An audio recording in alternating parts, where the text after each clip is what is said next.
Merci beaucoup. Bonjour à tous à Strasbourg, sous le soleil et plus de 10 degrés, c'est quand même pas banal au mois de novembre, comme vous le savez.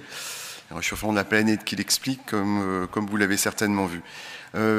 J'espère que ces journées seront très fructueuses pour vous. Je vois que vous êtes très nombreux et je profite en fait de ces quelques mots pour remercier les gens qui ont organisé cette réunion, que ce soit Jean-Claude Bartier, que ce soit Thierry Pellassia et tout son groupe, bien sûr, qui ne sont pas les deux seuls, mais c'est ceux que je connais le mieux et que je voulais gratifier leur travail à la fois dans le domaine des soins, mais aussi dans le domaine de la formation et de la pédagogie.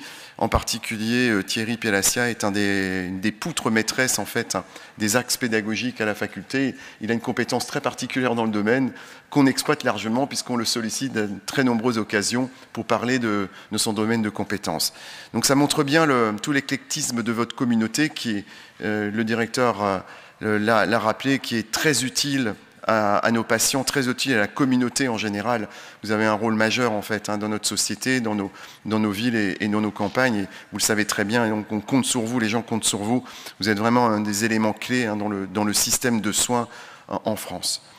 Moi, j'aime bien quand les gens se réunissent, c'est un peu le rôle du doyen, il est content quand il voit des communautés qui se réunissent pour se former, parler de pédagogie, parler de recherche, parce qu'il y a beaucoup de communications qui vont tourner autour de ces axes-là, de recherche plutôt clinique, mais pourquoi pas de recherche fondamentale.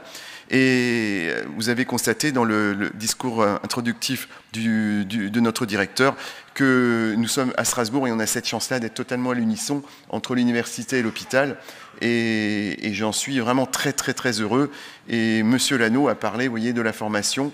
Ça montre bien que notre hôpital est conscient des enjeux qu'il y a à optimiser cette formation dans votre domaine et dans d'autres, et aller vers des outils modernes comme les outils de simulation, qui est un grand projet de notre hôpital et de notre université, créer un centre de simulation médicale multidisciplinaire.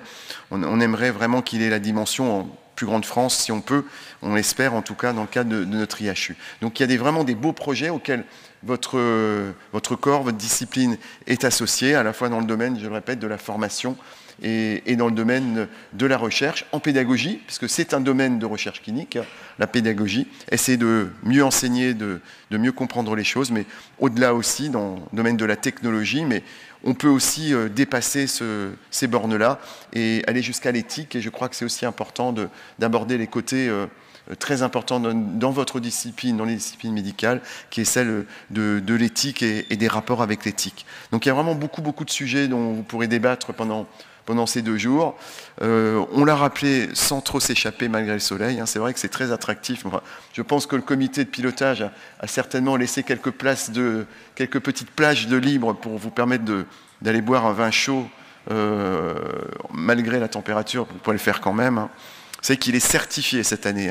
Il y a, ça c'est une petite anecdote pour finir, il y a des goûteurs de vin chaud au marché de Noël depuis cette année pour éviter les vins chauds frelatés qui ne seraient pas des vins chauds du cru. Donc vous pourrez goûter le vin chaud, visiter Strasbourg, mais surtout vous communiquer entre vous, vous former et participer à l'engagement de votre discipline. Je pense qu'il est très important pour le monde médical que les gens se rencontrent et partagent des choses et partagent leur formation.